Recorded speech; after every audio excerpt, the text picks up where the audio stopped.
I have a different way of thinking about addiction, and it really motivates everything that I do. And it generates a whole way of thinking about treatment, about how people get to be addicted, about what we should be doing with their children.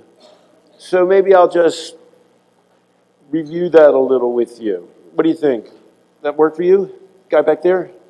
How about you? Work for you?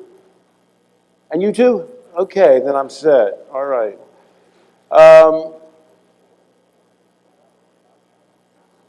We sort of answered a little bit what is addiction. Do we answer, is love addictive, do you reckon, in the morning? Is love addictive? It can, this man, it can be. It can be. It can be. You see, the problem in the addiction field is you can't label anything, any drug, addictive. Why can't you label any drug addictive?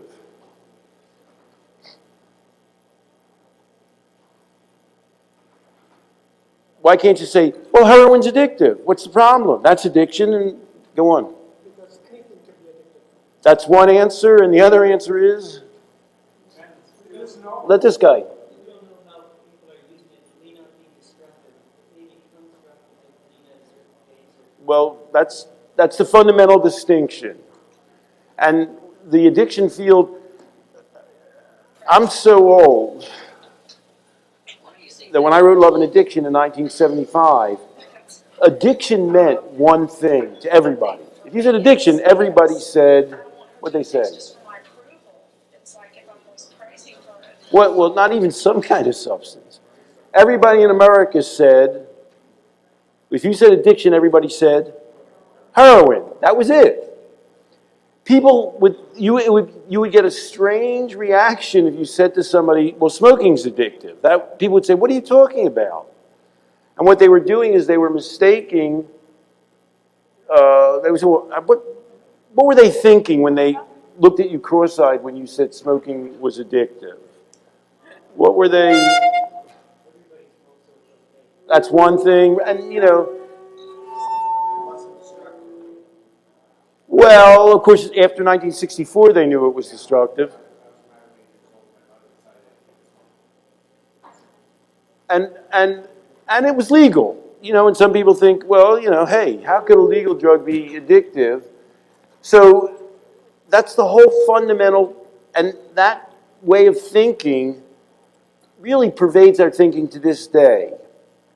Because in the United States of America, when they do research, they'll say, we're doing research on how cocaine affects the brain. What does that, lady with the curly hair, you said you ready? God, you look, what does taking pictures of how cocaine affects the brain not tell us about addiction? What can't you learn by that? What can you learn by it?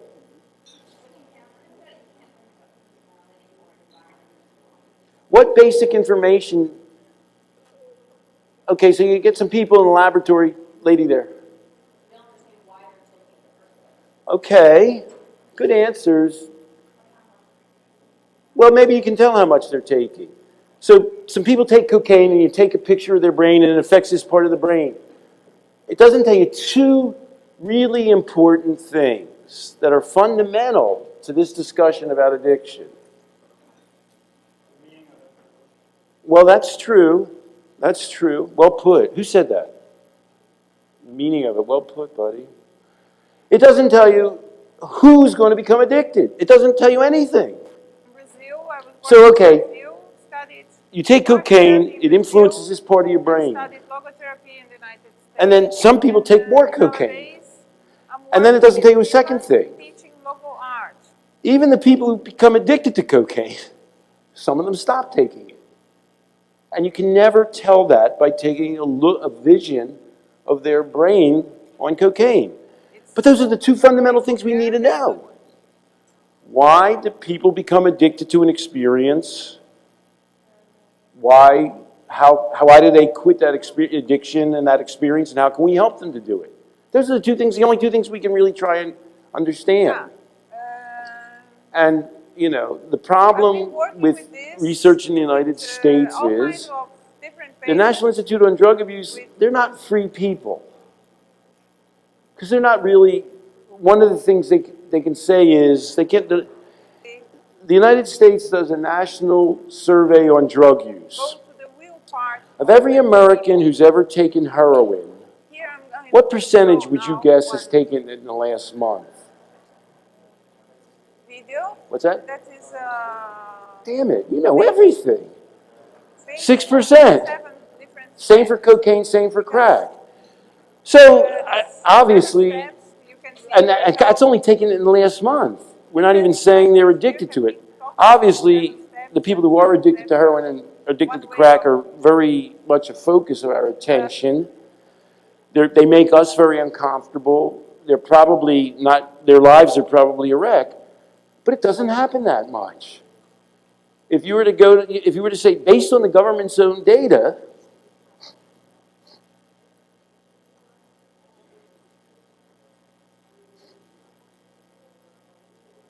oh, there it is.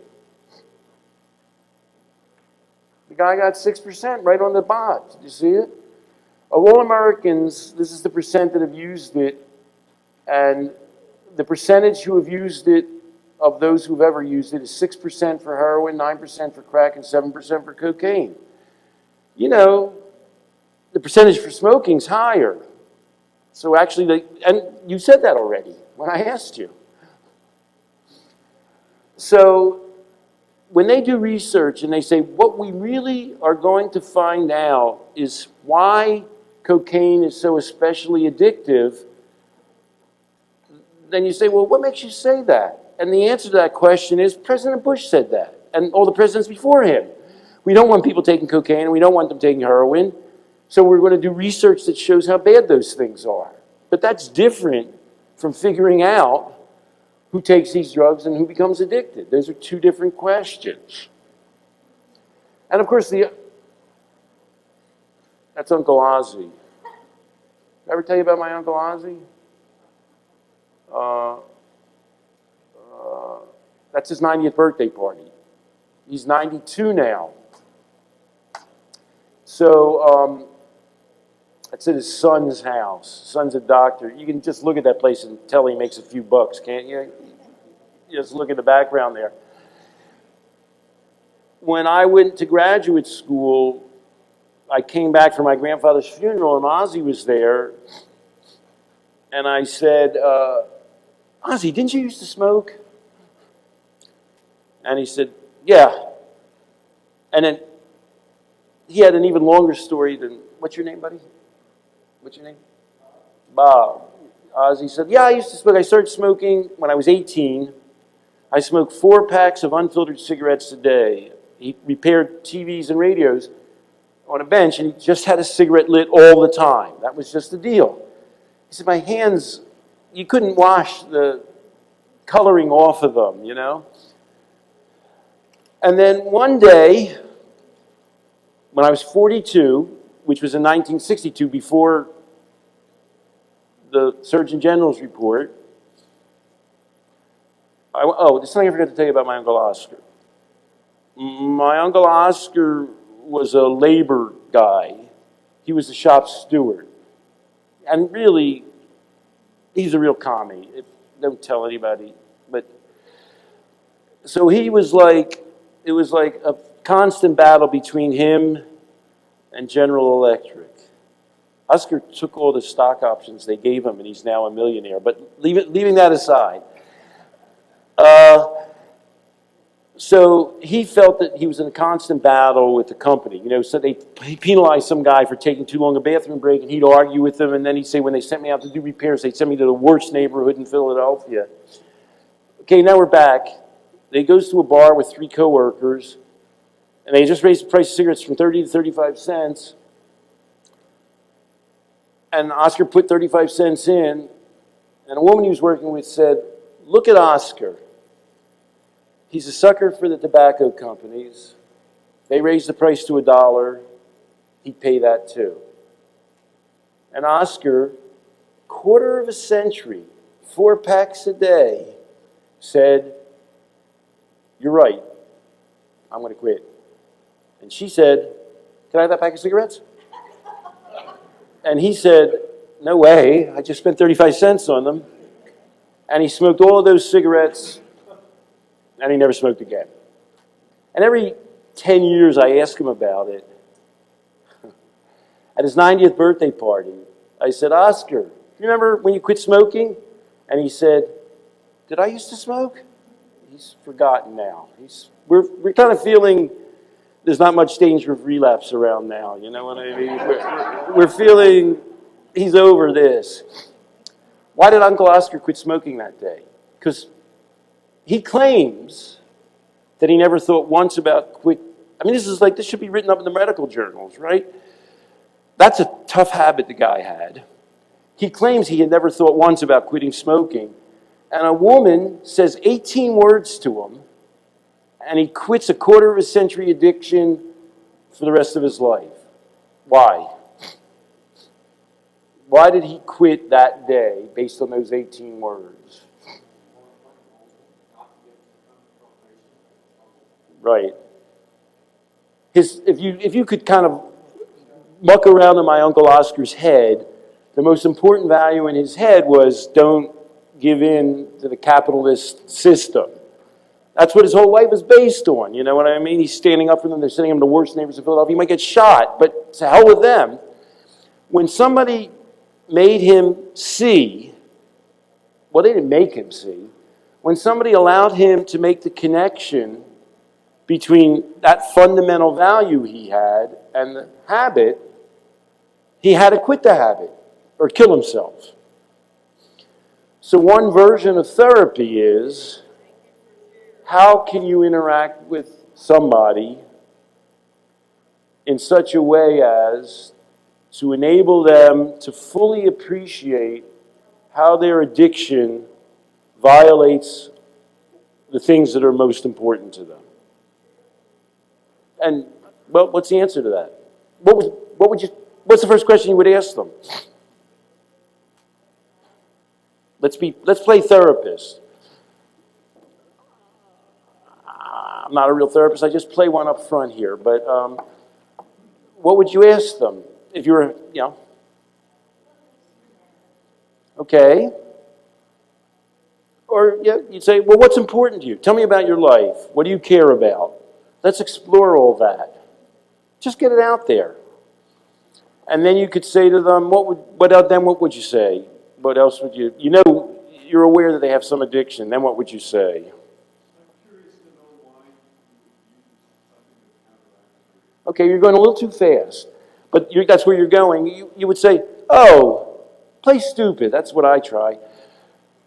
Oh, how does your addiction affect that thing that you're most concerned about? And then it might say, oh, it doesn't bother them that much. It bothers them a little. Well, it bothers them, just let them talk for a while. They'll work the connection for you. You're trying, people, it's not this simple in life, but there are two groups of people. There's one group of people who already are living some kind of life, and they really do have things that are important to them. And they haven't gotten to the point of connecting the addiction and its violation of those things that are important to them.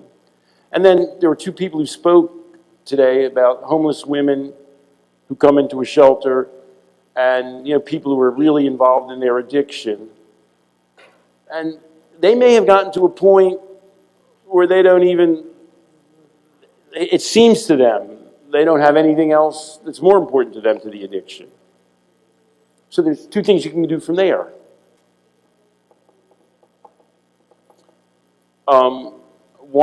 Three things. One of them is to give them something. Help them to get something that's more important if they have nothing. I have a friend here, is he in this room, who works for Phoenix. You bring people in and you help them to try and have some things that they can hook onto. That's one thing you can do. The second thing is, you'd be amazed at people, what they have running around in their heads. Like, example I always use is, a social worker told me about a time where she was working at a homeless shelter, and there were some families in there, but there were also some street people in there. And there was one guy she'd always known, it was in Oakland, California. There was one guy she'd always known was an alcoholic. And she went into the gym one day and he was shooting baskets. And it was sort of like, you know, like he was sort of like writing poetry or, you know, operating on somebody's brain. She'd only seen this guy drunk. Who knew he knew how to play basketball? So she said, well, there's some kids here. Can you show them some things about playing basketball? And I said, okay, you know, and whatever. And then he eventually became a coach on some neighborhood team and all. And then I talked to him. And I said, so how did this work? And he said, well, I was, you know, a high school city basketball star, but I couldn't get into college, whatever. Then I started drinking. And here's the thing. I don't know how many times I've been in treatment. You know, a lot. 8, 10, 12 times. And whenever I got in treatment, they would always assess me the same way. And they'd always try and persuade me. They'd go, this is a little bit of the opposite of like making people see their addictions. How are they going to change? They would say, well, you know, how's your drinking hurt you? Have you ever lost a job? You know, and he said, you know, and my life was like a wreckage, you know. I'd been divorced 3 times and I've been in treatment 1 million times. But nobody had ever said to me this. Tell me what your greatest success experiences are. Tell me what you would point to in your life as the things that you did that you're proudest of. Because on the one hand, for some people, maybe all people, you need to draw a connection between their addiction and how it's harming them and how important that is to them. For some other people, you need to really make sure that they search themselves to find out what assets they do have. And even some people that don't appear to have any assets, they do. It takes a while to get to be homeless, you know what I mean? People have gone through quite a bit. It happens, you know, it happens all the time. So you're kind of doing a joint thing, and the sensitivity in therapy is understanding how much you need to help people understand how something's harming them, and at the same time, how much you need to make sure that they're feeling good about themselves. Now here's something that never works, because it doesn't do either of those two things. A person comes in like a young person, whatever, and therapy consists of the treatment person saying, do you see how much alcohol's ruining your life, or whatever, drugs are ruining your life? You see, you know, you're alienating, you're not doing good in school. Now, what's the matter with that approach from both of these standpoints? It's not doing either of those two things I've described.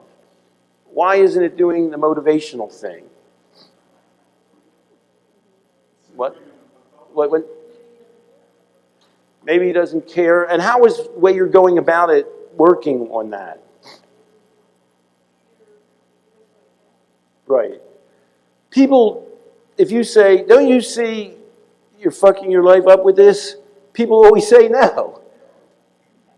So, see, denial is not a characteristic of an addiction. It's a characteristic of how you approach people. And even if they're a kid, which you can just imagine these treatment centers, they don't have any respect for them. You have to look at them and say, well, you know, I see you're here, it's a bad situation. How did you get here? What are you doing? And how's that affecting your life? And it's a hard thing to do as a therapist because it might not be hurting them. They might be in there for some accidental reason.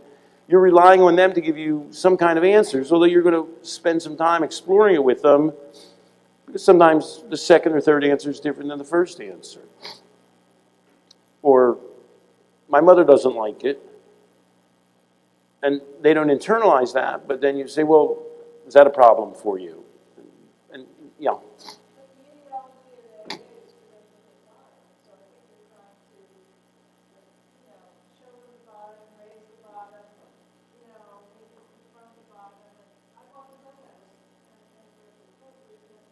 You thought it was what? Are you trying to get me to say something bad about standard treatment? Are you some kind of agent or something? And it doesn't do the second thing either. And what, remember the second thing? It doesn't, what? Well, that was the first thing. They have to make the connection. If you can't make the connection. You could have gone up to Oscar and said, "You're a sucker. You know, look what you're doing." But he had to make that connection. And then the second thing is you need to do what? Especially with a kid, for example. What? You got to remember. What's that? Yeah, you got to build them up. It's so, because if somebody comes to you and says, "Here, I've got a really good idea for how to make people better," especially young people, I'm going to bring them in a room and really, really put them down. Say a lot of negative things to them. I mean, you'd know that was bizarre, wouldn't you? So how, the intervention consists of tearing them down to such a point they can barely continue. It makes no sense at all. The two things you got to do is allow people to see the connection for themselves. You've got to play on their strengths and make them feel their strengths and rely on them. And then the third thing with young people and others, especially young people, especially if they've been drinking since they were 12, sometimes you have to assist them to develop some of these strengths because they may not have sufficient strengths. So that's Ozzy. He forgot that he smoked. Can't tell that story anymore. Forgot that he was eating that bagel too by the time he got done, but okay.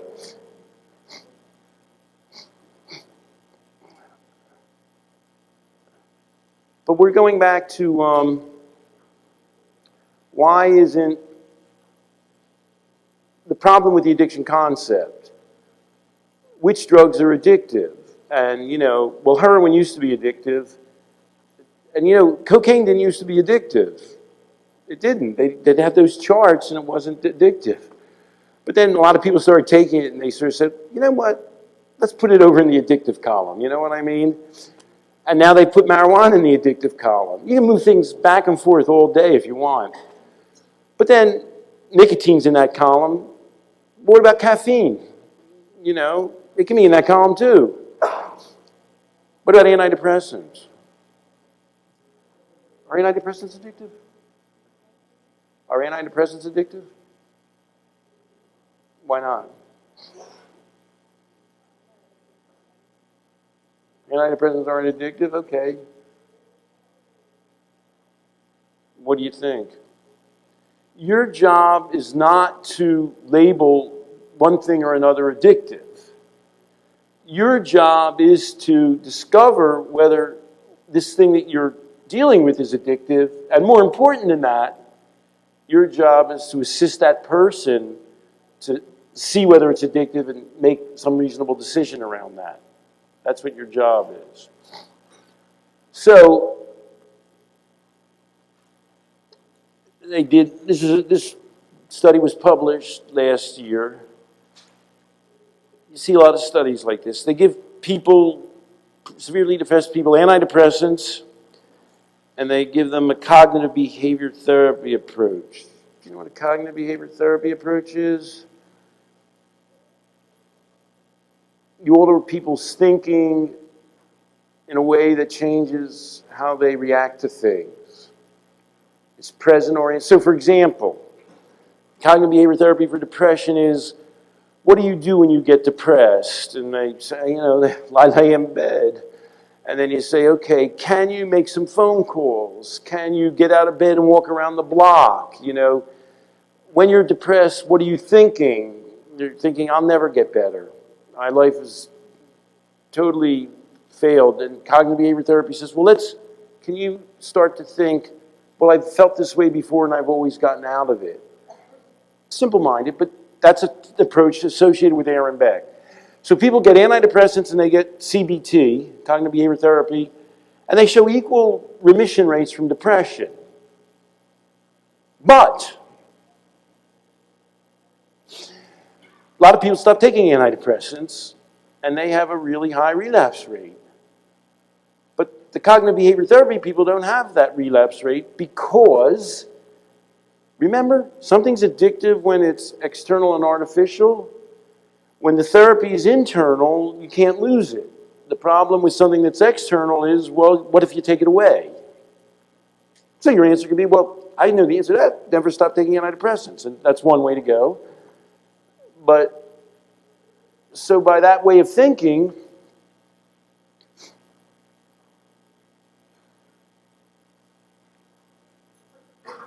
you can think about antidepressants being addictive.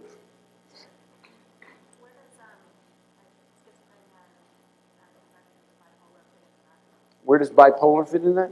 Know anybody who's bipolar? Uh-huh. And at what age did they discover they were bipolar? Uh-huh. How did they discover it?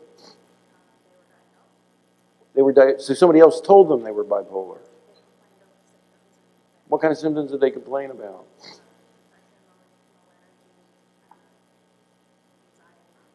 They complained about depression, low energy, and anxiety, and they were 12 years old, and somebody told them they had bipolar. Any reactions? Even guys who believe in bipolar would say that's too early to make that diagnosis. Even guys who make that diagnosis would say you can't reliably do that until people are past the age of 18. And why? What are you thinking about with a 12-year-old? I'm writing a book called Addiction Proof Your Child. I'm thinking a lot about kids. 12-year-old has a lot of mood swings. What do you think? Huh?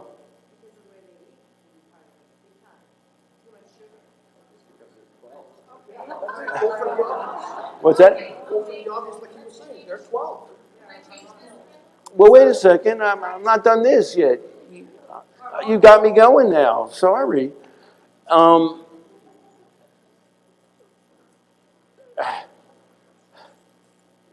What's the earliest age somebody should go to AA? For people who believe in AA, some people have an answer to that question. You know what I mean? They'll say, you got to be at least, 20 or something. Why? Because some guy at 18 is drinking a lot. What's that tell you? Doesn't tell you that much. They could be hanging around with a lot of guys who drink too much, you know what I mean? You can't tell if a person's going to be an alcoholic when they're 18. You can tell if they got problems that you can help them with. But you can't give them a diagnosis at 18. And in particular, what's bad about that way of diagnosing them? You're telling them what at 18 or 12? What are you saying to them?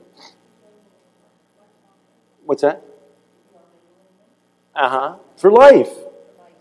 For life. That's such a strange thing. I don't even get that. You got another question already?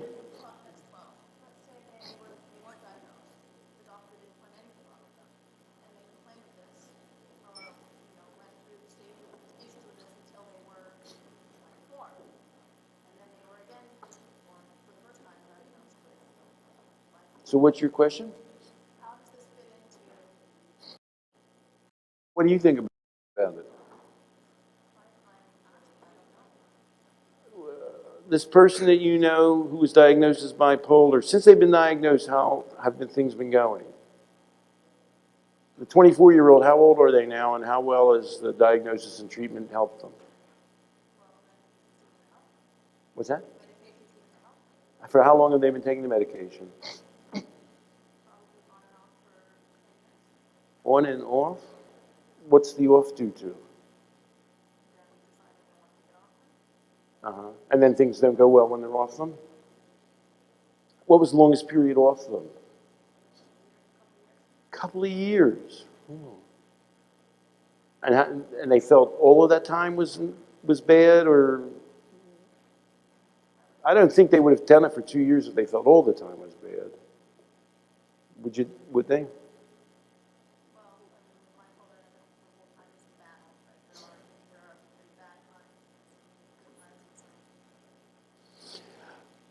Well, and how old is that person now?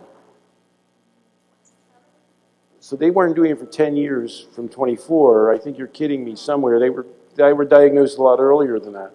So we're back to being a teenager. Can't do it when they're a teenager because people can't regulate their moods that good when they're teenagers. And you might try and help them reflect on their moods. But if you know, I mean, one thing I would say what if a kid comes to you and he's been taking conservative? Let's say he's 18. And he's been taking it whatever, since he's 14 or 15. And he's doing really well at school now, and he used to be doing really lousy at school. So what do you do with him? How would you approach that? And it really is fundamental to how you would approach the bipolar thing. What's the first thing you want to explore with the person?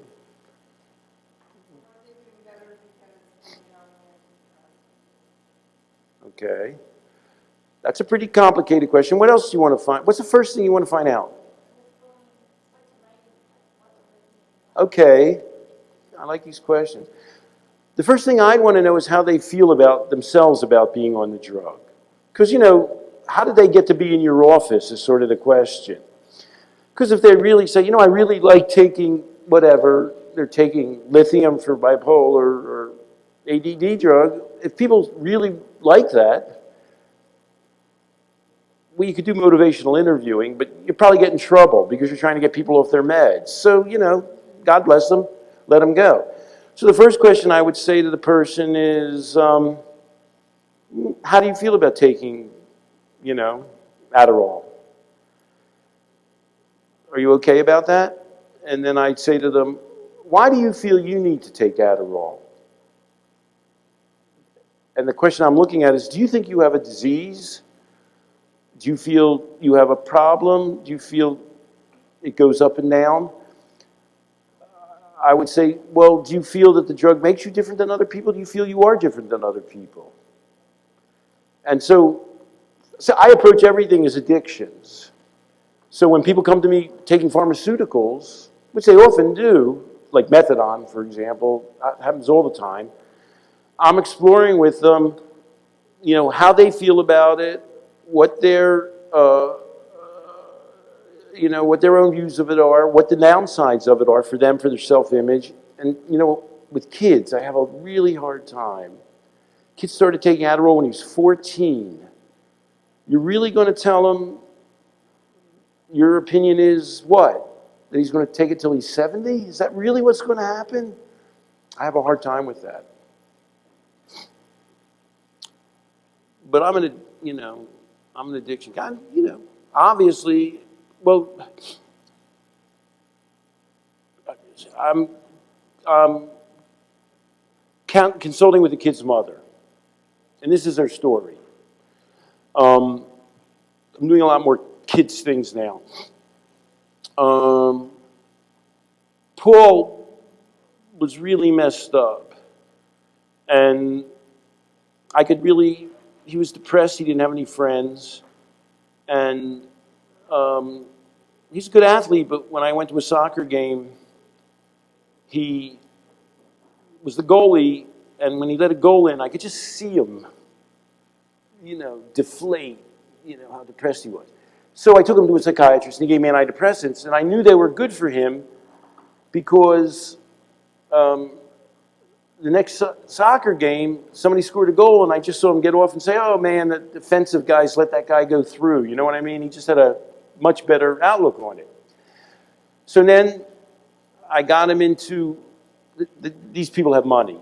I looked around for a private school. I felt if he went to a public school, he'd end up with a drug-taking crowd. He was just in that high-risk category. So I sent him to school. It wasn't for people with depression, kids with depression, or with ADD. But it wasn't, wasn't the smartest kids there. And he went there, and he's taking the medication for 4 years, and he becomes captain of the tennis team, and he starts getting A's. You know, he's like one of the smartest guys there, and he becomes a leader. So now, do you remember when I talked to you about how people view addiction? Oh, they've just got addiction. And I say, well, people have addiction in connection with other things. That's my way of thinking. So, you know, the question I'm wondering about is, does he still need the medication? And her answer can be, well, he's depressed. That's just a thing he has. You know, some people have bad eyesight. Just give them glasses. What's the problem? And I can't say, because it's not my right to say, well, that's not how I think about it. You know, you should tell them I mean, part of what I'm thinking is they've gotten to a new position where they're capable of acting in such a positive. The drugs worked, and she's worked. She's done a good job. She used the drug to get him into positive experiences that have enhanced his self-image. She's done a good job with it, but her interpretation is that it should be with the antidepressant. So what I tell her to do is, well, ask him how he feels about it. Ask him, why do you feel you take antidepressants? Do you feel you'll need to take them your whole life? How do you feel about having to take them for your whole life? Because he's kind of the client. So I'm teaching her to do a little bit of motivational interviewing. Because it's often my experience, the kids are very ambivalent around that. And if there's a lot of, and she was surprised to learn how many negative feelings. She thinks it's great. He's happy. He's doing good. She was amazed to learn that he was having all these kind of self-doubts about continuing with the medication and all.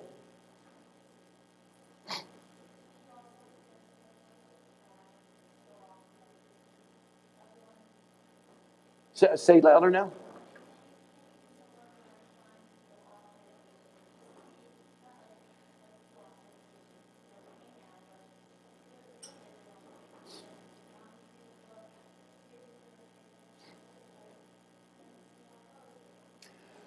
Well, that's tricky. It's not I'm a psychologist. It's not my job to get people off their medications. It's my job to see whether people are contented with their course in life and to explore their options. That's my job. So I don't tell people to get off medications. But people all the time come to me about it. A million people come to me about getting off methadone, you know. And the guys who do methadone, I know them, they say, well, they have an addictive neurobiology. They need something. They need methadone to live. But when you talk to the people, a lot of people don't think of it that way.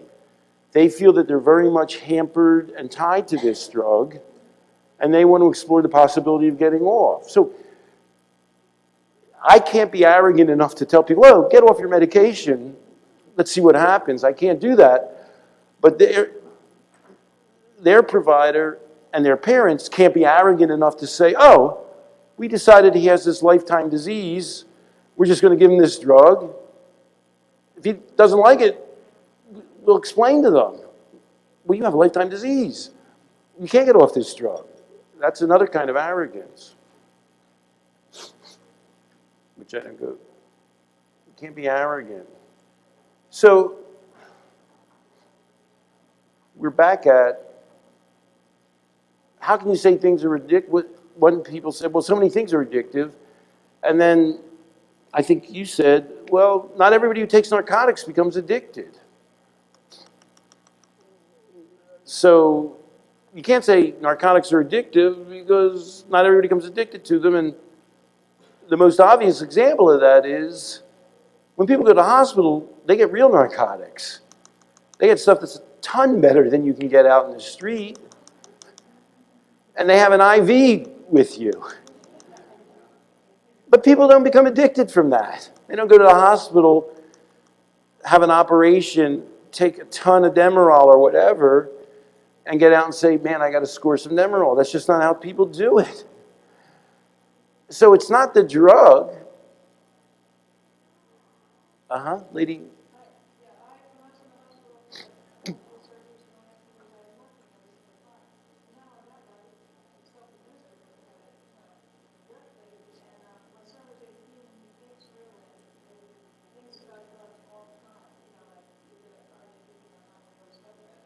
Wait. You're telling me so many things. Hold on a second.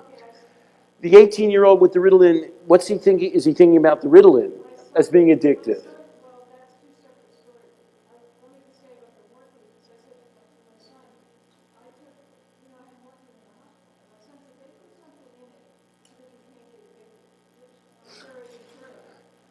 What would they put?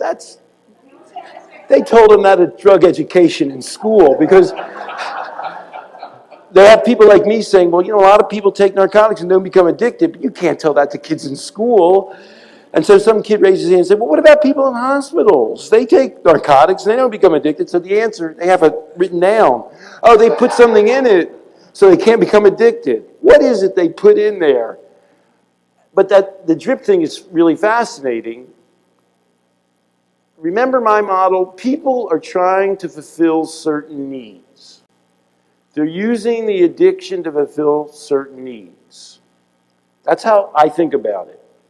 The first question I asked people, I told you I asked them their strengths. I told you I asked them what they care about in life. But I asked them something else. What do I ask them? What were we just talking about? What's that? Are you trying to what? No, I was just thinking about something with the that I'm asking people when they come to me. Well, what's that? No. Well, what was the last thing you asked me? What's your name? What was the last thing you were telling me about? The drip. Okay, I'm back to the drip. And I'm saying people are using it to deal with something in their lives. And I see where you're going with it. If you believe narcotics are addictive, if you think that way, it's like a scientific experiment. If you give them self-administration of narcotics, what will happen? If you believe that the drug is inherently addictive, what will happen? What's that? I'm sorry? What will happen if it was inherently addictive and they...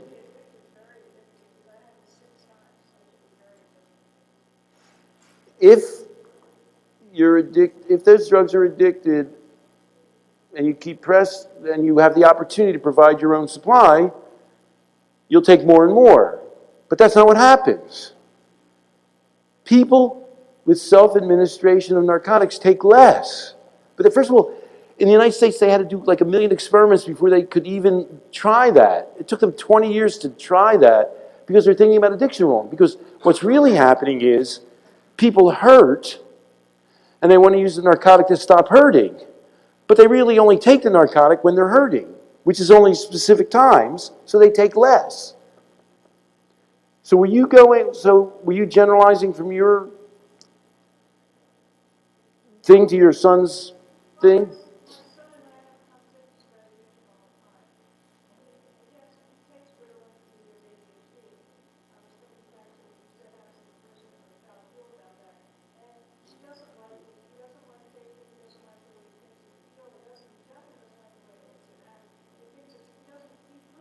He doesn't like the way Ritalin makes him act?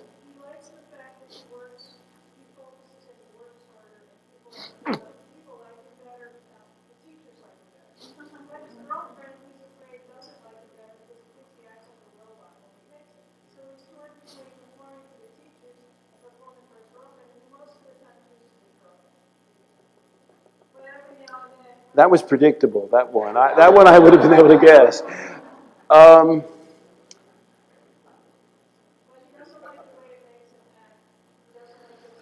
Do you know what Ritalin is classified and considered classified at in American drug classification? They're a schedule, what kind of drug are they? Schedule 2 drug. Prescription drug with the highest level for abuse. Why is that? Because if you took Ritalin or Concerta, you would say, damn, I feel pretty good. I'm very energized. I'm focusing on my work now. People, that's a good drug. A lot of people like that drug. And in the United States now, people trade it on college campuses. It's, you know, like they're amphetamines. And I don't want to say amphetamines are good drugs, but people seem to like them, you know? So I had the funniest experience. I knew a guy who was on the board of an ADHD organization, and his son takes Ritalin, and his father, you know, believes it's a disease, and he's always talking about it. And I had dinner with his son and the father, and I always ask the same questions. I'm so dull at dinner, except for the conflict part. That makes things interesting. I say, well, do you feel that you have a disease? And he says, well, I feel I concentrate worse than some people in some areas, but I've been thinking lately, everybody concentrates better on some things than other things, and I've got certain things that I'm pretty good at. He's graduating high school and going to college. He wants to be like an environmental guy. He's really into the woods and all. And he said, in all those areas, everybody has something that they could probably use the drug for that would be helpful to them. And I think that's kind of true. You know, when you're doing your taxes or whatever, you know, you figure, I could use a little Concerta now. Why not? You know, I need a little help. If they sold it at the drugstore, you might go down there and get some. And so his father's sort of saying it's a disease, and he's sort of saying, well, I don't feel I'm not different than other people. I feel that I'm sort of along a continuum. You know, some people are worse than me, and okay. And then he says, and now I only take it when I take tests, and I'm planning on ceasing to take it.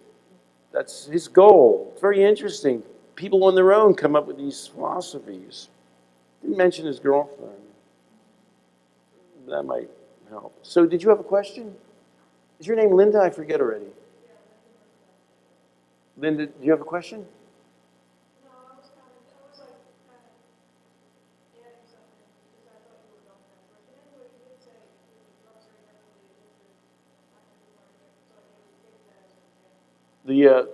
What's that called? They call it a morphine what? Drip. So the thing that really showed us about drugs not being addictive, or depends when they're addictive, was Vietnam. What time is it right now, by the way? 11:45. And when are we supposed to take a break? What's that? But there's a break in here somewhere, supposedly. Around 11. Okay, in Vietnam, what happened? They tested the guys when they were coming back from Vietnam. And if a guy was positive for a narcotic, they did an assessment of whether he had been addicted, and they said, previously, when you stopped taking a narcotic for whatever reason, did you undergo withdrawal? And those guys were the guys in the study. When they answered yes, they tracked them for 3 years. So of all those guys who were addicted, only those guys who said that they went through withdrawal and were positive, currently, 60% of them used a narcotic when they got home. Of all that 100% who were addicted, but only 12% of that 100%, one guy in 8, became re-addicted in the US. And at the end of 3 years, only 6% were addicted. Of all the guys who were addicted, 60% used the narcotic, only 12% of them ever got addicted, and only 6% kind of stayed addicted by the end of 3 years. Why is that? Why would there be a 94% remission rate? Now, if you believe in the disease of addiction, and that some people are made to be addicted, there is no answer.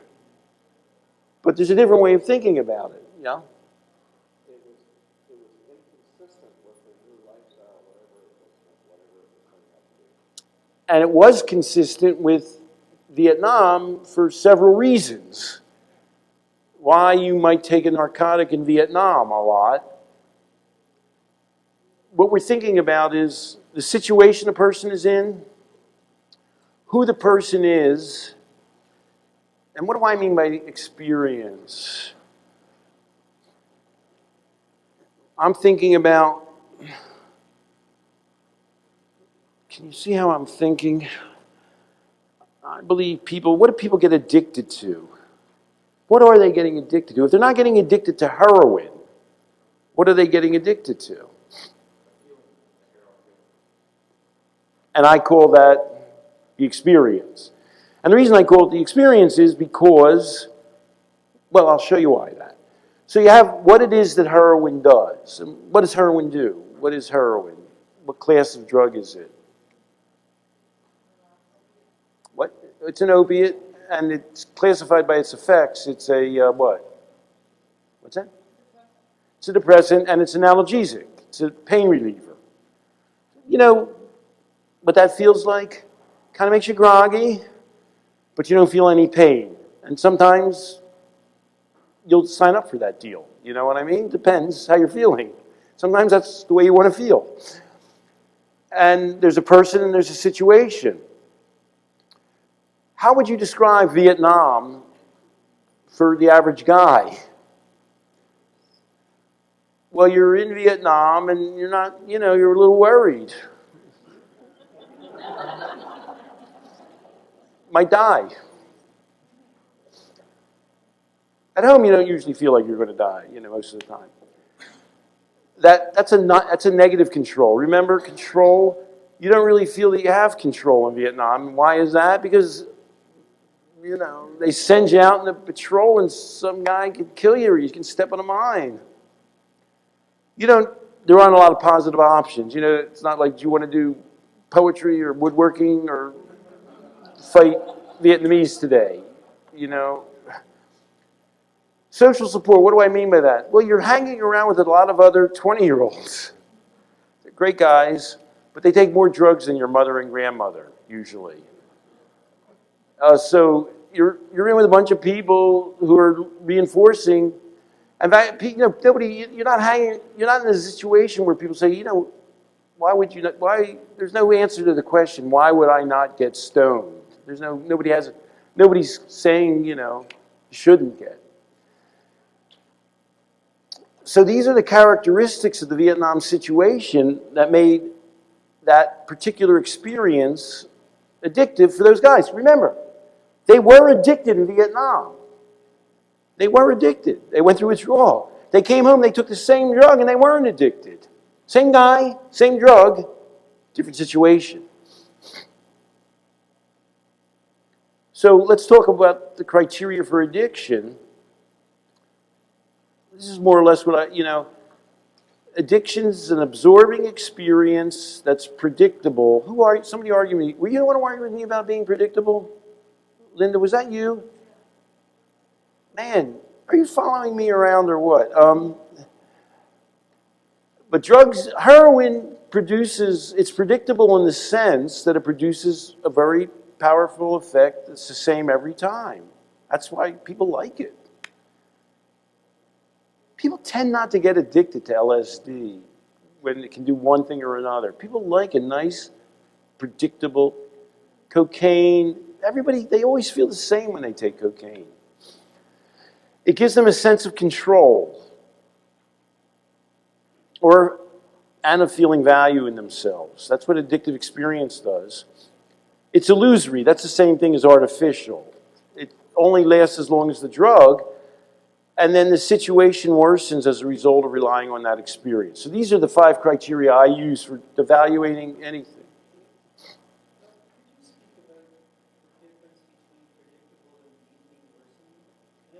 Predictable and what? And deepening or worsening. In other words, everybody cracked out, or often clients who are cracked out or too much cocaine say, Well, that's sort of what Linda's question is. I don't even like it anymore, but I still do it. Here's how addiction in my experience works. A person's feeling they're stressed or bored or whatever. They want to be with the crowd. So they drink a certain amount, and that they say, when I drink, 8 drinks or 12 drinks, I feel relaxed. I feel that people like me. I feel I'm being attractive to other people. And then 2 things happen. They say, well, but then I drink more than that, and I don't feel so good. That's sort of A. Or B, they continue to feel pretty good, but the next morning they don't feel so good. And the next morning they don't feel so good for kind of a variety of reasons. They've stayed up too late. They've got a hangover. Maybe they got in some kind of trouble, whatever. Ways you can get in trouble when you're drunk. So it gives them a predictable experience that they're seeking, but its actual ultimate impact on their life is negative. And therefore, why did they take the crack or the heroin or the alcohol in the first place? Because it made up for some deficiency. It gave them some needed feeling that they have no other way of getting. And now whatever it was that made them feel they need it more. I felt depressed. That's why I drank so much that night. The next morning I felt really depressed. So I really had a drink. That's just the logic of addiction. And it makes a certain amount of sense. Oh, remember, I know what I was going to say before. I always ask my clients, how do you feel when you take whatever? How do you feel in the middle of using your addiction? And why do I do that? Because I need to understand what experience they're getting from it. And to me, it does 2 things. I'm understanding that, but I'm not arguing with them. If somebody says to me, when I drink, I feel relaxed and I feel better about being with people, I don't argue with them. I don't say, you don't. Or, yeah, but you feel worse the next morning, because you can't argue with people about these things. But I explore that. And I said, well, I don't know, why are you here? And they say, well, the longer a period I drink, the more depressed I get until I end up in rehab or whatever. I have to detox. But then, when I get out, I'm bored. The guys come by and they say, you want to go drinking? And I remember how good it feels to be with them and I want to have friends. So I go drinking with them again. So here's my job. Remember, if you remember the lectures, here's my job as a therapist. Can I help that person create any space where they can find some alternative ways to have these kinds of satisfactions without returning to drinking? Which is sort of, whoever asked me the question, what if they're still using? So, okay, maybe they're not using. And the therapy is the same whether they're using or they're not using. They might be drinking in the middle of that cycle, or they might have just gotten out of the hospital. So I say, is there any way that you can feel a part of a group? And there's a therapy called social network therapy. I'm not aware of it in the US. It's used in Britain, and it's been tested to be highly effective. It consists entirely of discussing with people who it is they hang out with and what alternatives they might have, and helping them to form alternative social connections. That's so powerful. It's so stupid. I mean, if a kid's sitting at home and his only friends are the kids who go out and smoke pot, when he comes home from the hospital, at some point, they're going to come by and he's going to go with them again. That's just what's going to happen. Unless, with us, he's figured out some other way to enjoy himself with a different group of people. It's so stupid and simple. It's almost like, they won't pay you if you tell people that.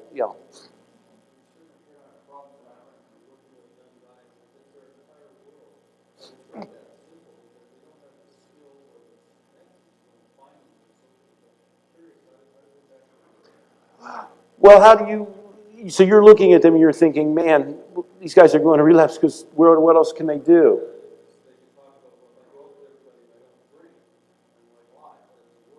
Right. Right. What do you say? Okay, it's good to empathize. Um, yeah. Then what else might you say to them? Okay, I like that. Let's get in bed together here. What can we do? Like what?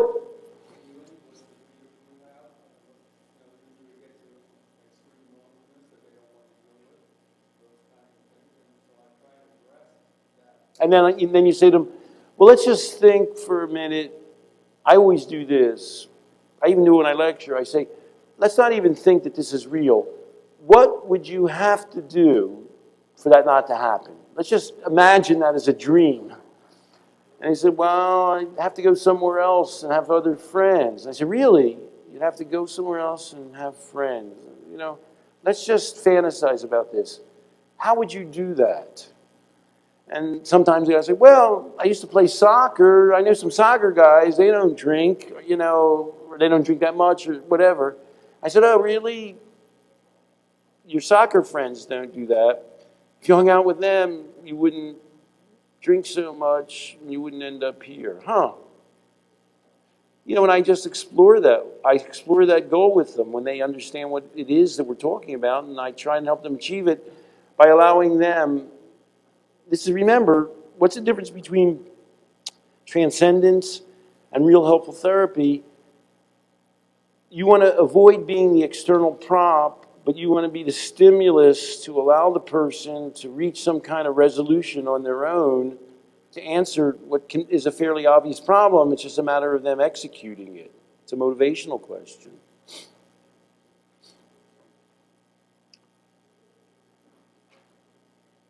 And sometimes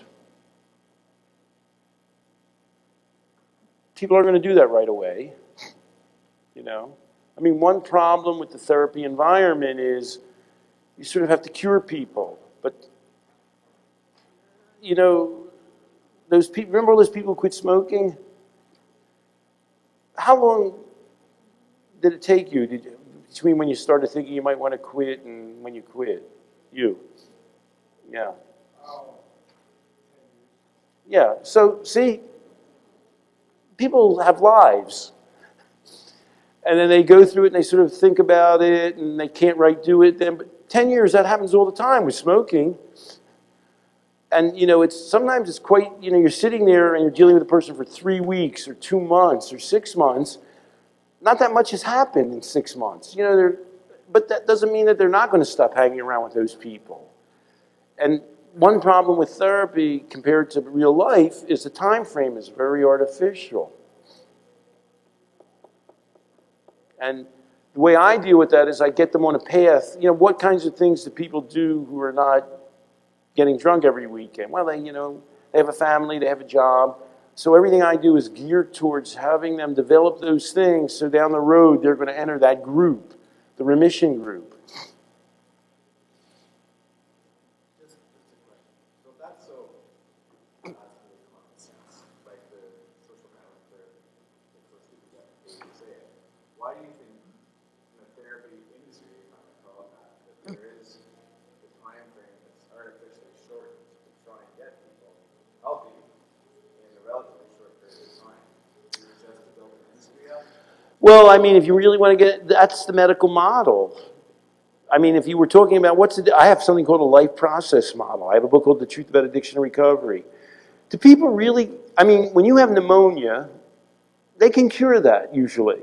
And they can do it pretty quickly. And if you don't get better right away, you know that you got the wrong treatment, that this antibiotic's not working. And you say, hey, buddy, you gave me the wrong antibiotic or not enough of it.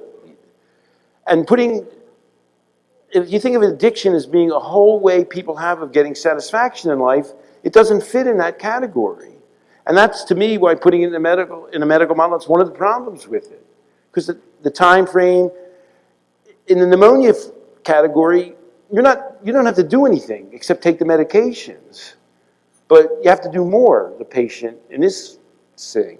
So I don't feel it's helpful to make the medical analogy for dealing with people. And what I think about is people's life frameworks, a longer stretch, what kind of abilities they're going to have to develop. I mean, if you say, I think this woman's going to quit drugs when she gets married and have children, Well, you can't give them marriage and children the next day, the next week.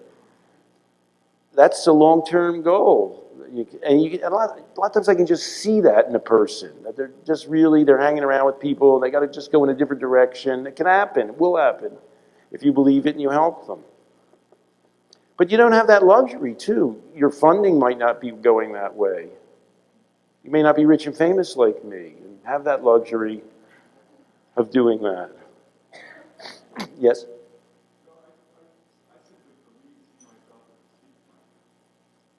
A seed planter.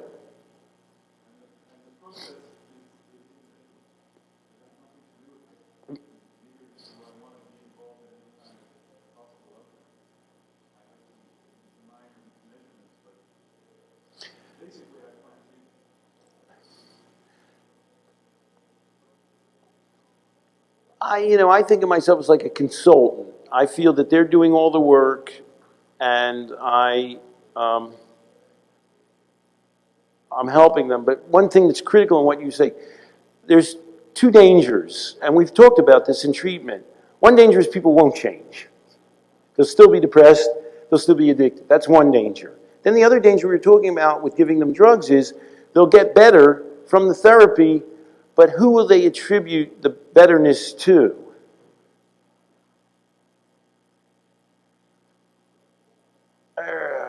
What a guy.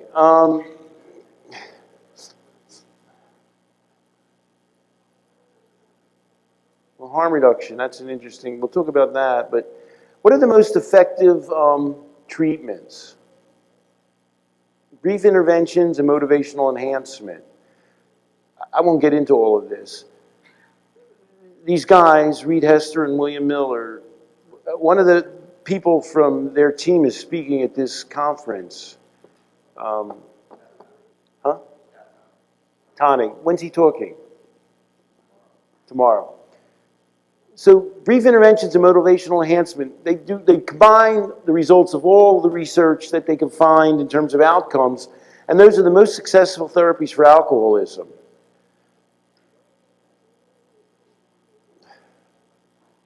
This is the worst. Take it up with Tani. Well, he's not the one who did this. 12-step facilitation, Alcoholics Anonymous, confrontational counseling, general alcoholism counseling, and those educational tapes about disease. Here's what alcoholism is. They're the least effective. So what are brief interventions and motivational? Brief interventions work this way. A guy comes in, he's just been taking cocaine. He comes for a medical visit. You divert him to a peer counselor. The peer counselor that's the ongoing relationship. He's got a medical relationship. You talk to the person and, you just get some feedback and give them some feedback about their drug habit. You say, do you want to cut back? The responsibility is his entirely. Then you say, well, here's some ways that people cut back. They go to self-help groups, they start exercising, whatever. This entire interaction takes 20 minutes. That's the therapy. Except there's a follow-up. It's 20 minutes, but say, whatever, I'm going to call you, or 6 months later you got to come back. Follow-up's really important because they've got to be doing the work, but it helps them to know you're kind of there somewhere. They're figuring out how to do it, but you're going to check up on them. Empathy and self-efficacy, that's what I'm getting down to. Let me talk about can significantly reduce overall consumption, binge drinking, problems due to drinking. This is just a study that found this. But one thing you'll notice is that brief interventions and motivational interviewing are not abstinence-oriented primarily. So we'll have to talk about that. The way they measure is reduction. Motivational interviewing is a lot like what we've been talking about. I've got a tape of motivational interviewing. I don't know, if I had a whole day, we might look at it. You begin by, expressing empathy, exploring values. Remember, that's what I said, what's important to you. Developing discrepancies, remember, where you say, well, you say it's really important for you to be healthy, or your family, or whatever.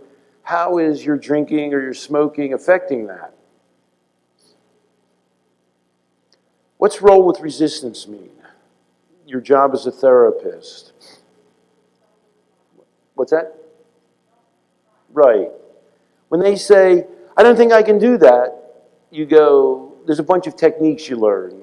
You say, oh, you don't think you can do that? You think, oh, so you're going to be addicted forever? You just feed back to them. And then, you know, in the tape I have, the guy says, well, I'm not saying I'm going to be addicted forever.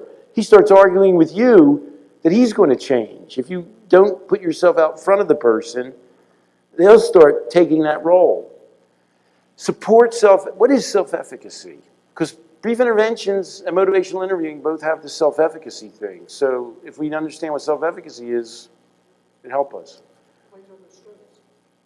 What is self-efficacy? When you have self-efficacy, you believe, what's that? Right. You believe that you have the strength and the power to do it yourself. So remember, all my stuff ties in together. Remember when I talked about real transcendent experiences and then addictive ones? If you think to yourself, I am better because of, you can see where I get down on drug therapies. If your answer to the question is, why did I get better? Well, the group made me better. The therapist made me better. The drug made me better. That's not self-efficacy. That's the treatment made me better. And that's what I was responding to in your statement. When you're able to make people believe that the treatment, that they're getting better because of their own efforts, I mean, it's tempting to feel how great you are, but they're going to leave your therapy, and the concept is they're going to have to live life. And when they remember that control variable, when they feel that they control what happens to them, that's good. That's going to work. And the therapy itself should contribute to that. The therapy should make them say, oh, I'm doing this. I've got the ability to do this. It's what I'm deciding. It's my gifts. It's my strengths.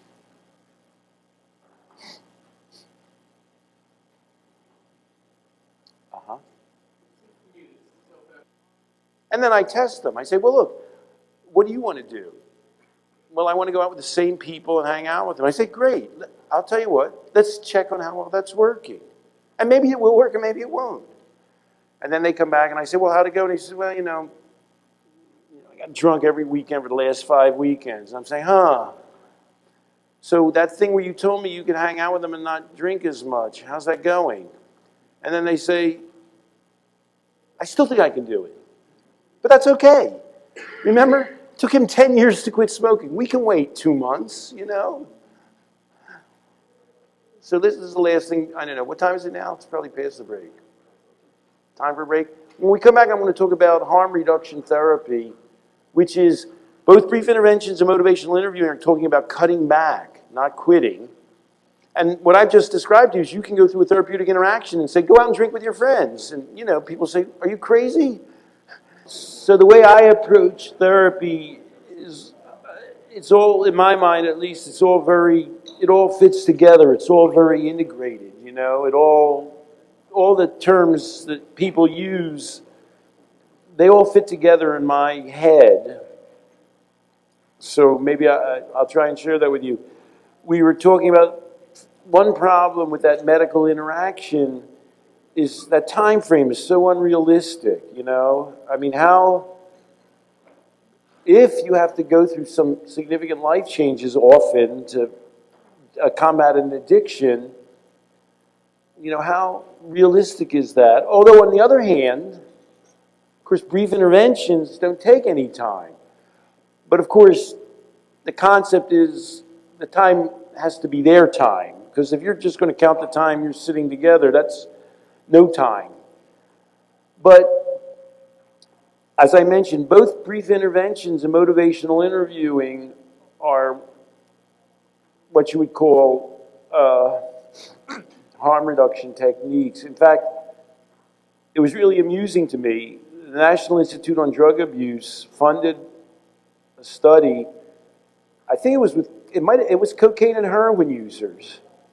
And the results came out, and the guy who published the study said there was like a 48 or 58% reduction in heroin and cocaine use. But by the time it got into the NIDA publication, they increased abstinence from 12% of the population to 23% of the population. So you see, they're saying, I mean, that's still a lot of people who aren't abstaining, but they're saying, we're not going to put down that they're using less heroin and cocaine, and that's why this is a good therapy. They won't even do that with alcohol, but they're never going to do it with cocaine and heroin.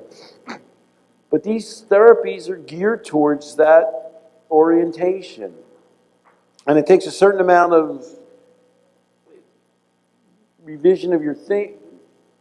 How's that work for you? The guy behind you. Tell him what I'm talking. What am I asking? But tell him specifically what I mean.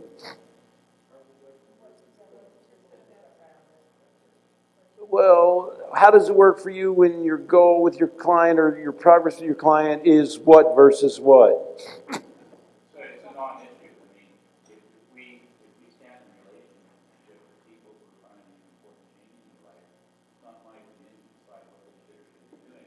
My job is to try to find a way to walk alongside them. Well, that's harm reduction then. In other words, that's why motivational interviewing, the reason it's harm reduction is because the client sets the goal. And whenever you have the client setting the goal, it has to be harm reduction, because not all clients walk in and say, you know, I really just want to go cold turkey. They don't all come in, and at least some of them are going to have a different idea. And of course, standard therapy is to argue with them. Oh, you can't do that. But again, what a strange idea. Guy comes in, he wants to do less of something bad, and you argue with them. How does that work? You know, even if you think they'd be better off abstaining, the better way to do that process is to work through it with them. You know what I mean? Well, if they're using less, then they can use none. Or if they'll see that they can't cut back, it'll be obvious to them. I don't have to persuade them. It's not a didactic approach. So the principles of harm reduction, actually, I stole them from Marlatt. He's in the lecture this morning. He's presenting something about meditation, though. He's not going to talk about this, I don't think. It focuses on consequences of behavior, which is what we're all talking about here. In other words, who was I talking to? Well, I was talking to the guy who does the Phoenix thing. You want people to show up at work. That's the thing. You want them to not be arrested. You want them to not get into fights with their wives. Those are the goals. And that's what you focus on. And that's the dog wagging the tail. The tail is the drugs and the alcohol. If the guy can cut back, or if the person can drink in an environment where he doesn't harm himself and others, that's progress. It allows for non-abstinence outcomes. It's client-centered, which is another way of saying if the client sets the goal, it's going to tend to be harm reduction. Because if you're sitting there waiting for 100% of your clients to come in and say, I want to quit tomorrow, that doesn't happen anywhere. And one problem with AA is if you limit yourself to those people, well, it's good to get those kind of people often, but that just leaves the other 95% somewhere. Who's working with them? The ones who don't say, well, I'm going to try and quit this week. And what's low threshold, low commitment mean? It's sort of like what we were discussing with needle exchange. How do you get people into therapy? You see, you just say, let's just get started here. Clean needle, that's all we're asking. You don't have to quit. You don't have to come back. We're just trying to get you. The way I talk about this in all, a lot of times you're thinking about, with clean needle programs, you're thinking about guys who are, on the street. They're street junkies. But let me give you the same concept. I'm doing a lot of work with parents and kids now. So mother comes in and she says, my daughter's 16, and last weekend she went to a concert in Madison Square Garden, and she got so drunk, they kicked her out, and she was drunk, I don't know how many of you been to Madison Square Garden? It could be a tough neighborhood. At 12 at night by herself in the streets of New York. And somewhere in the conversation, this lady's religious. She says, I can't, I'm not going to give my daughter permission to drink and have sex. Which is, it's a funny comment because she didn't give her permission to do it before either. And she still did it. So the way I try and reframe that is I always say, well, let's just think, what's the worst thing that can happen? And let's just try and cut out, that's how I approach harm reduction. Let's just try and cut out the worst thing that can happen. That's what we're going to try, that's the low threshold approach. Let's just cut out the very worst thing that can happen and see where we're at after that. So, with a junkie, kind of the worst thing that's going to happen is he's going to die. And, if he gets HIV, it's like a death sentence. So, but with the worst thing that can happen usually in most cases is people can die. So, her mother says, I'm dealing with a mother, she says she could have gotten killed there or whatever else could have happened to her there. And I said, okay, let's just try and eliminate that worst thing. And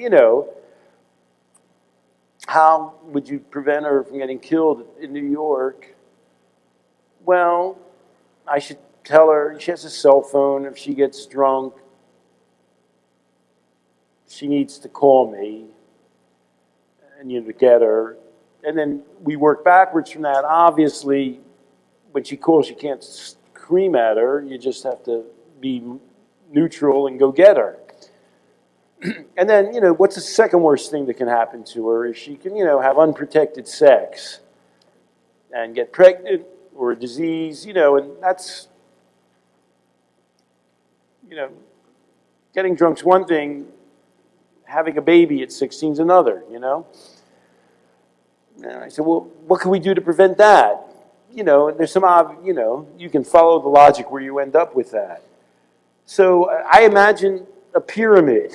And I always say, whether it's the individual client or the parent, what's the worst thing that can happen? Let's think what we need to do to prevent the worst thing from happening. And then work our way down. So for somebody who goes out and they have risky sex, or they get drunk drive, for some people the answer is, why don't you get drunk at home? That's safer. And the logic is, you can always work your way down that pyramid. If they're alive, you can always work your way down that pyramid. That's how I think about it. And pragmatic means pragmatic. You're just focusing on what you can accomplish. Because I think I have a chart here about what you have to do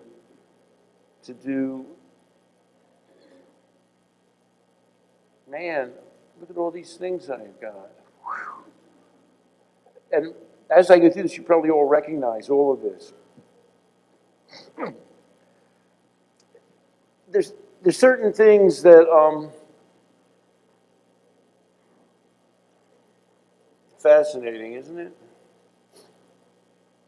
But there's certain things that you need to do as a therapist if you're going to practice harm reduction. And especially from where I come from, it's different than the standard treatment model.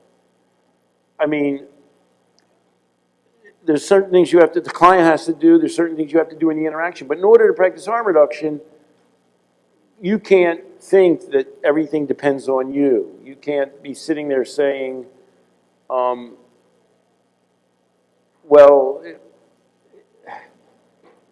it's my job to get them sober. And the way I think about that is, even some young people have been getting drunk for 10 years. How arrogant is it for you to think that you're going to change that in one conversation or 2 months or 3 years? You're not going to change it at all. They've got to change it. You're not responsible for changing it. And you can't be guilty for not changing it. You're doing your job, and they're following a process. And obviously, one problem with that is the legal context. You have to think about the possibility. Well, what if they go out and get drunk and they get in a car accident? They can say, well, he didn't tell me to stop drinking. But you did tell them to stop driving and drinking. You did tell them that. So you need to be thinking yourself what the worst thing is that can happen to you. And make sure, hey. And, you got to make sure that you've covered that base. You know what I mean?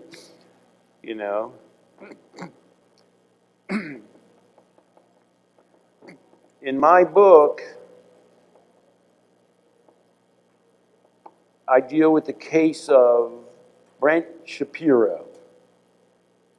Brent Shapiro's father was the lawyer for O.J. Simpson. What's his first name? Is it Robert Shapiro, I think? So he makes a good living, you got to figure. And I'll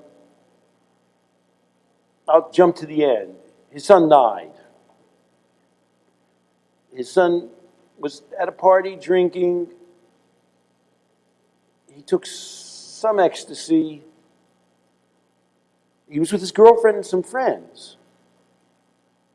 They went home. In the middle of the night, he started turning blue, and it was too late. There was nothing they could do to save him. Apropos the answer to the question, well, what's the worst thing that can happen? His son died last year. So he created a foundation, the Brent Shapiro Foundation, because he's got a ton of dough. And he went on the Larry King show. And what he said on the Larry King show is, we've really got to deal with this disease of addiction. It's rampant. And we've got to really make sure that people realize this. But let's get back to Brent Shapiro. Brent Shapiro had been in a lot of good treatment programs where they told him he had a disease already. He whenever somebody suggests a solution for something based on something that happens, I always say, if we did that, would we have not had the problem that we're talking about? But his son had been in every Betty Ford type center in Southern California. But what was worse is he was a high prognosis candidate. He was attending USC. He was in his junior year. He's a pretty good student. He had a girlfriend. He had a good family. If we can't save him, we can't save anybody. So what happened to Brent Shapiro? I don't know what happened exactly, but what I think happened was he'd been in treatment, and, he decided that he could without problems. And then, he went to parties with his girlfriend and his friends, and then they were using drugs, and so he used drugs sometime. And there was nobody he could discuss that with. He wasn't going to go back to his AA counselor and have a discussion around that. And probably when he fainted, his girlfriend probably thought, I can't call up his father and tell him that. You know what I mean? He's supposed to be abstaining. I think the treatment killed him. So what would my interaction have been with Brent Shapiro? And so I have a long thing developed in my book where I do something like this. I go, you know, I know you've been in treatment quite a bit. Where do you stand with that? And I think at some point, I think if you interact with somebody in a non-judgmental way, he'll say, well, I don't think I have a drinking problem. I've never really drunk too much. You know, I've always been around drugs. And I say, okay. And then I'd say, all right, what do you think the worst danger is for you? I think the correct answer, well, two answers to that. I think the correct answer to that is mixing drugs and alcohol. People don't usually die. People don't die from taking heroin, for example. It's taking heroin and a barbiturate or heroin and tranquilizer or heroin and drinking. That's one answer. There's a second answer. He had a heart murmur. And people who have heart murmurs shouldn't take stimulants, drugs. That's a bad, I'm not a doctor, but that's often a bad combination. So a harm reduction interaction with Brent Shapiro would say, well, what's the worst thing that can happen to you? And some of the answers to that were mixing alcohol and drugs, which is something that young people don't learn that. People were more worried about a heroin overdose, which hardly ever happens. The danger is mixing drugs, and they're never even told that. And then the second worry that he had is, you know, he has a specific medical condition. And in this imagined interaction with him, I'd say, well, you know, what's the worst that can happen with your heart condition? He said, well, my heart can stop. That's a danger I have. And then I would say, well, are there any drugs that are worse for that than others? And then I think the correct answer for that is at some point he should talk to his cardiologist about that, who knows the answer to that question. And then I'd say, well, he'd say, I'm not going to go to my cardiologist and say, what drugs can I take? I say, no, but let's think about how you might phrase it. You know, you might go to him and say, you know, I understand you would never recommend that I take any illicit drugs. I know that. Are there any drugs that you would say are very, very dangerous for me to take? You know, and I think the right answer for that is cocaine and amphetamines. And, you know, that's an important thing to know. He might be alive if he knew that, you know? And then in this imagined conversation, I'd say, well, you know, am I telling you that it's okay for you to drink and have drugs? This is getting back to the liability question. Because if you have that impression, that's not what I'm telling you. It's not my job to tell you that. But I understand you're already drinking and you go to these parties. You understand that, you know, I'm not telling you anything that you're not hearing from AA or your father. I'm just telling you that we need to make sure that you're protected and that you don't do anything that permanently makes sure that you can't get any better. And in this imagined conversation, I say, well, what's your girlfriend think? Guy had a girlfriend. Guy was, you know, when people die from a drug overdose, they usually die alone or because there was a bunch of addicts who get scared and they leave. He was with a girlfriend and friends. Shouldn't have died, you know what I mean? So in this imagined conversation, I go, well, what's your girlfriend think? You know, and she agrees that I don't really have to drink, and she likes to party. And she said, really, she doesn't know what's good for me or right. And then I think the conversation that needed to take place is, if you should encounter some kind of medical problem, you understand, don't you, that you need to go right to a hospital. And I think what was probably going on in his mind and the girlfriend's mind is, you know, I'm going to be in a hospital. My father's going to get an insurance bill. He's going to ask me what happened. My AA counselor's going to hear about it. You know, I'll be back at the Betty Ford Center, you know. And so that's a problem with standard treatment, is people all the time don't do what they're supposed to do, and then they're totally out there without any help at all. And so in this conversation, I say, well, you know, I think you should bring your girlfriend in here, and we should really have an emergency plan. I mean, obviously, you don't want to get your father angry. Obviously, you don't want to get your AA counselor angry. Obviously, you don't want to go back to the Betty Ford Center, but you really need some kind of plan. You know, you got a heart murmur. you need some kind of idea in mind about how to cope with the possible things that could happen to you. And you know, the correct answer is call somebody you trust, call your father if you need to. Maybe you could prepare him for this by having this discussion with him and, you know where the closest hospital is and be prepared to go there. So that whole conversation, you know, the liability question is you're not telling people to drink and take drugs. The therapists don't do that in general. You're telling people how to protect themselves. And as I said, I always start with, what's the worst thing that can happen? Let's come up with a way to prevent that. That's what I'm here to do. That's my job in that interaction. So, you know, to me it's very ironic that a guy, and I got a transcript of the Larry King interview. He says, we got to let more people know about the disease of drug addiction. It's rampant. And Larry King goes, and we're losing that battle. And his father goes, we're losing it big time. And then he says, even the very best therapy we have, AA, fails 95% of the time. So he sort of knows it's not worth, you know, he almost knows his son was going to drink again. But they weren't prepared for it. So it's so ironic to me that he's really trying to get more of the same thing that killed the son. That's the way I look at it, which is sort of the example of insanity.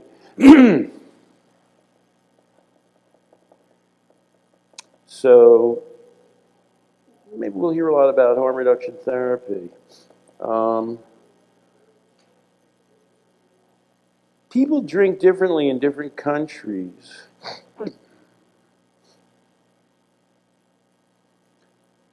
The World Health Organization does a survey of 35 nations.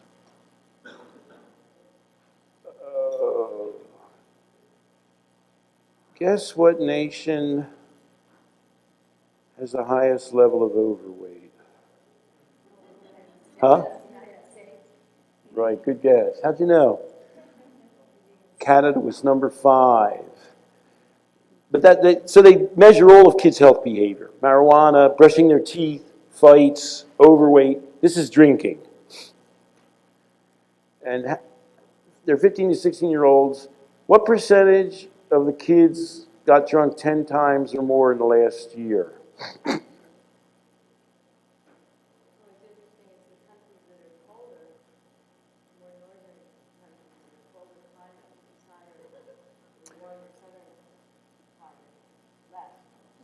That's one thing.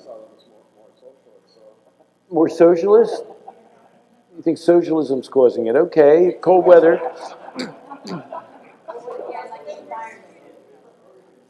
But there's a pretty big difference here. Like the difference between Italy and Denmark, gosh, that's a big difference. And Ireland and, you know, France.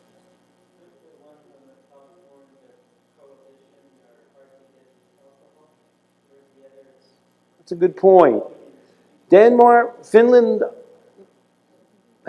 Northern European countries, Scandinavian countries, have a concept of making it hard to get alcohol. They have very high tax rates.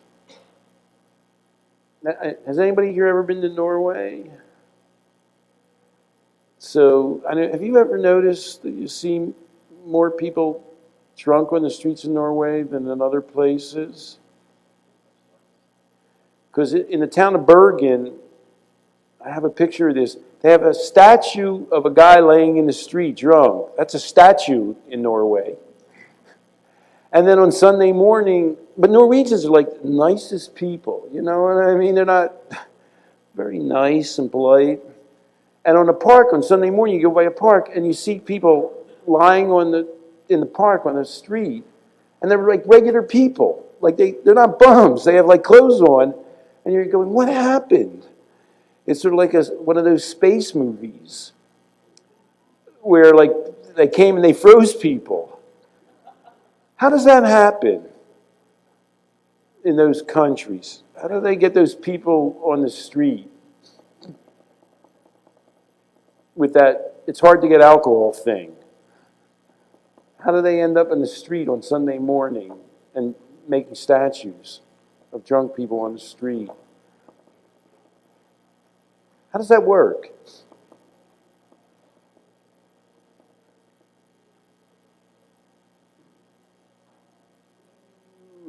And how do they have so many less people drinking in Italy, getting drunk?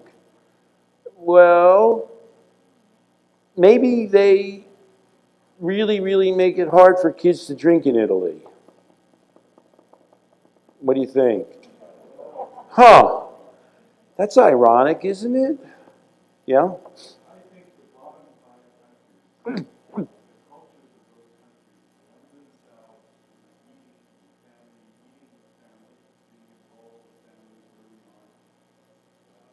Okay, we got the eating with the family. Okay.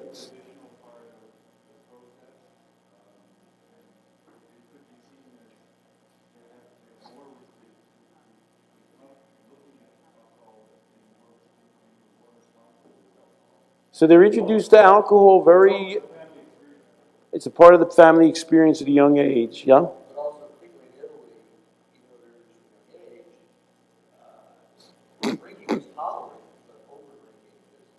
Damn it. You peaked, didn't you? It's not a permissive thing. It's not drink as much as you want. In Italy, they drink more. This really blows people's minds.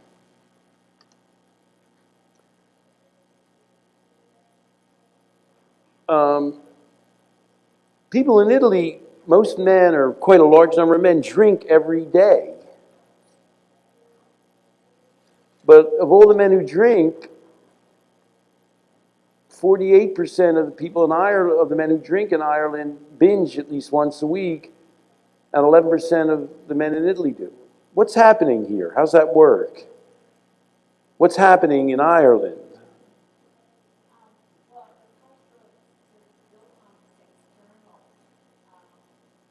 How are they drinking? What's this numbers tell you about how they drink there?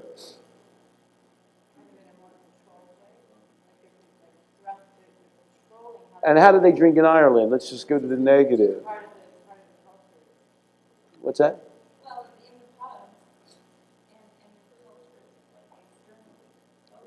Look at these numbers here. Okay, so they don't drink, okay, they're drinking in a pub, so they're not having wine with dinner. Is that what you're saying?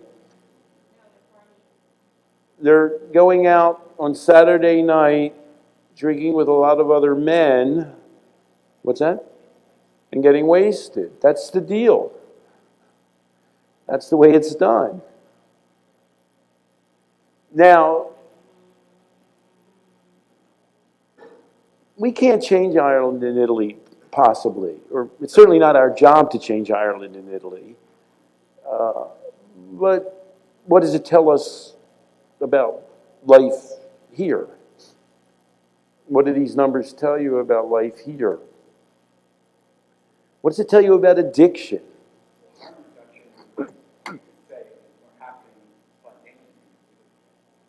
Right. Well, right. They're not. I mean, they don't look at it that way. Right. You're not Italian, are you? Oh. They're not, right, harm reduction. They're sort of saying, well, not only do kids drink, we're going to teach them how to drink. Because eventually they drink, for sure, in Italy, but in Ireland too. We're going to teach them how to drink. And we're going to start it at a young age, and we're not going to make a big deal about it.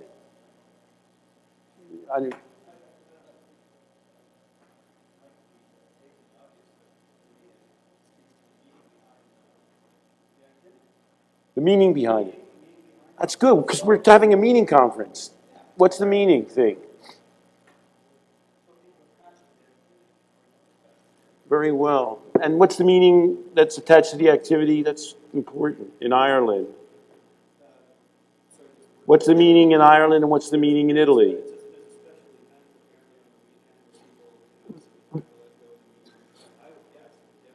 And what do they see alcohol? How do they envision alcohol? Damn, you're good, buddy. You should have been talking all along. They see alcohol as a magical experience. You know, Alan wrote, alcohol is a magical elixir. They see it as a major thing that can transform your life. It has almost magical properties, and it gives you permission to be crazy. I mean, Norwegian people wouldn't be sleeping in the park ordinarily, but people understand. Oh, they were out Saturday night.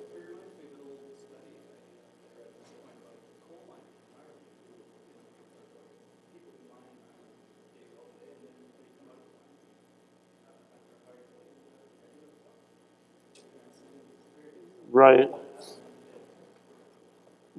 And the movie Angela's Ashes, that was in there too. So what you're trying to do, the experience, the meaning of the experience, you don't want the activity to be larger than life.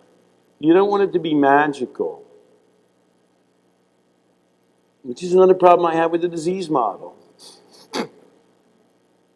If you tell people, I mean, if you have a 45-year-old guy who's been getting drunk for 30 years, okay, that's the disease. Well, go on. You can say, buddy, you've got a disease.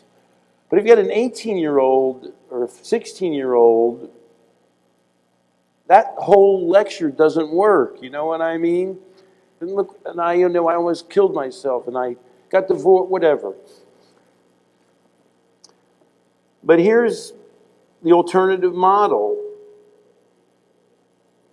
in Italy or France or Greece. Alcohol consumption is accepted and governed by social custom. People learn a way to do it. This bottom line, alcohol is not seen as obviating personal control. Drunken misbehavior is disapproved and sanctioned. So I have one case in my book. It's one of my favorite cases. It's this guy, he's Italian, and he's drunk wine at home, but he goes to a big family gathering. And he's there with his father, and his father, he's 15, serves him wine for the first time in public. And he's really very proud and tuned into it. His uncle's there. And his uncle's brought a guy, I didn't say it in the book, he happens to be a Southern guy. And there's a lot of wine around, and as the Southern guy drinks more and more, he gets more and more rowdy and inappropriate. And he starts trying to stick tips in the waitress's brassiere. And the guy's father, this is him, his father, his uncle, and his uncle's friend. The guy's father looks at his uncle, just like that. And the uncle takes the guy over to the side and says, "We don't do that here. You have to leave." You know, it was embarrassing. You know, the guy was being sent home like a bad boy. And the kid said, for the rest of my life, whenever I saw people, you know, getting drunk, or people wanted me to get drunk, those words, "We don't do that here," just flashed in my mind. He learned you weren't allowed to do that. So it's kind of a self-efficacy message, too. You have the ability to control it. We expect you to control it. That's your responsibility. Which is similar, if you go back to the therapies that work, it's, you know, you have to place the weight on the person.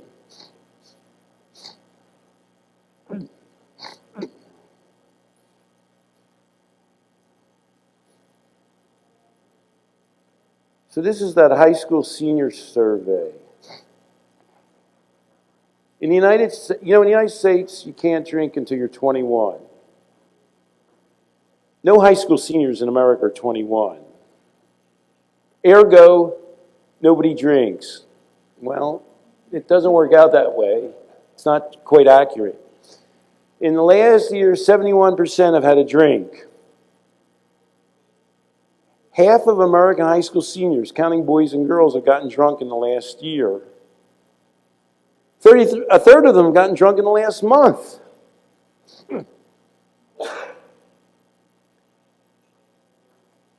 But here's the kicker. They asked them about their attitudes. More high school seniors, if you say to them, which do you approve of adults drinking every day, 1 or 2 drinks? 3/4 of them disapprove of that. What about having 5 drinks on a weekend night? Less kids disapprove of that than drinking regularly. But the drinking every day is the one that lowers your risk of heart attacks and is the good way.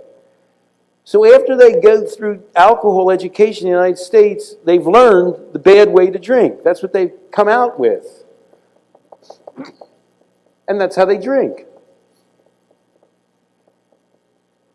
So it's so strange when the way you think about it and the way you teach people produces, and the government sponsors this research, they know about it, they're creating the worst things to do.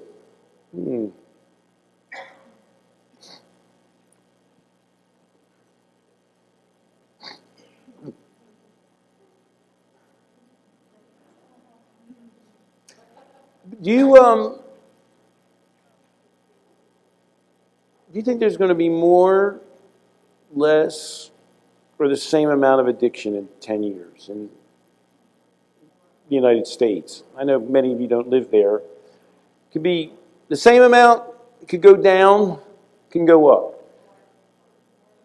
How many people think more? Raise your hand.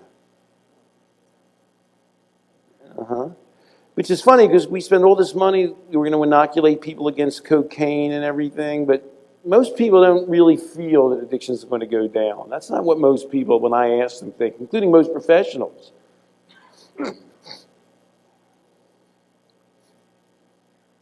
This is on 60 Minutes. Echo boomers are the children of baby boomers.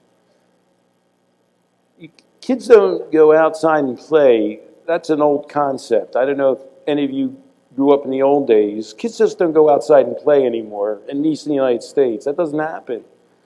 They get driven to a soccer game. So, why is that? And what are the consequences of that?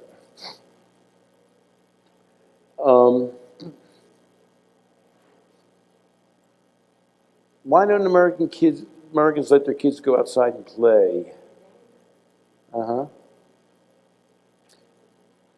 Is it really too dangerous, though? How do kids actually die? Well, how did Brent Shapiro die?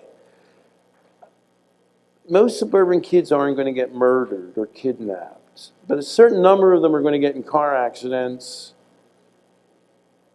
and do whatever Brent Shapiro did, you know. Kids are most likely to die by actions they take themselves. That's how kids die.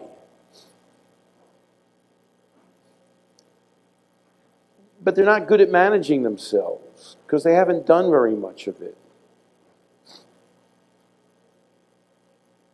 That woman who came to me and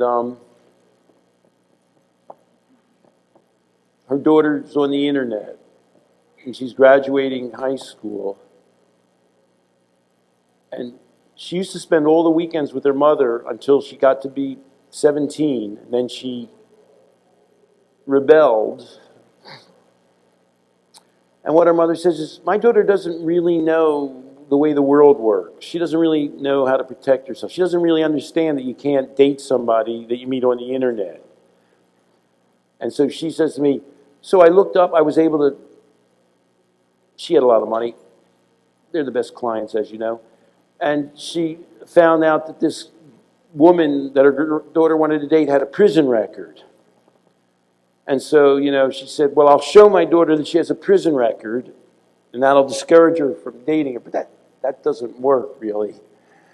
If you're stupid enough to date somebody you've never met on the internet, you know, so what if they have a prison record? You know, it's more of the same. And so, you know, I said, you're running a little late because your daughter's 17. And she herself says, my daughter, she got into Rutgers belatedly. She's going to be on her own. And, you know, I'm going to have to let go. But she obviously doesn't know how to take care of herself. And I said, well, that's the problem. But we can't reverse that. That's happened. But we're going to start from right now.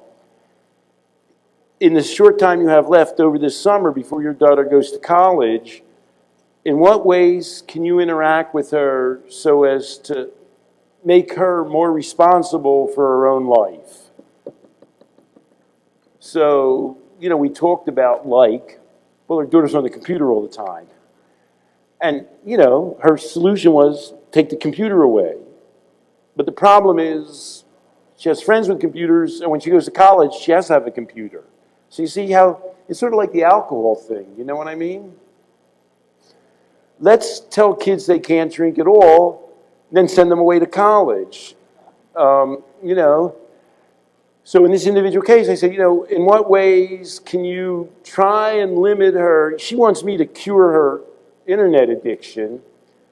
But, you know, what we talked about was, you know, how many hours can you let your daughter use the computer if she cleans her room? You know, linking it to some kind of, if she maintains her job, you know.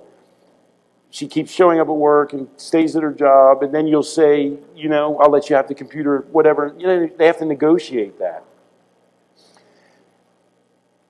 Because she hasn't learned the connection between her own behavior and the consequences yet.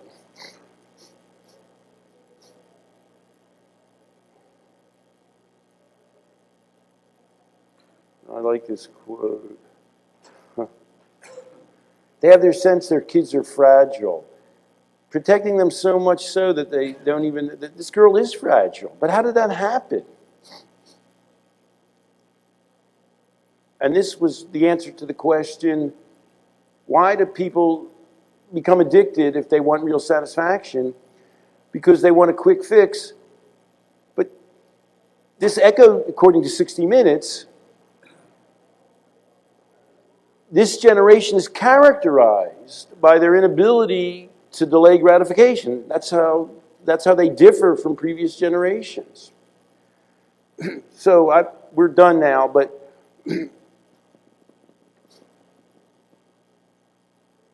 we're actually raising children in many cases to make it more likely that they're going to be addicted. Which is so strange. Certainly in the United States, we're not thinking, let's get more people addicted. We're saying, well, let's cut out drugs. Let's eliminate underage drinking. And that's how we're thinking. Let's go back all the way to the beginning of my talk. Remember when I said people think addiction is a disease that just sits there. People have a disease and they can't help it. And then remember therapy. I said, treatment is like just digging up the addiction, and the person doesn't have a responsibility for it. And here what we're sort of seeing is we imagine addiction comes from, well, there's a lot of drugs around. But, of course, that other girl didn't take drugs. There's a lot of ways you can go wrong in life. And getting your dates off the internet from prison is one way that's bad way to go. You can't eliminate all the possible bad things that can happen to young people. You have to create people who are able to manage their own lives, or one way or another, they're going to go wrong. Yeah? Well, I just wanted to, it is a side question. It has bothered me for years to watch this phenomenon go on, and people are just like blind.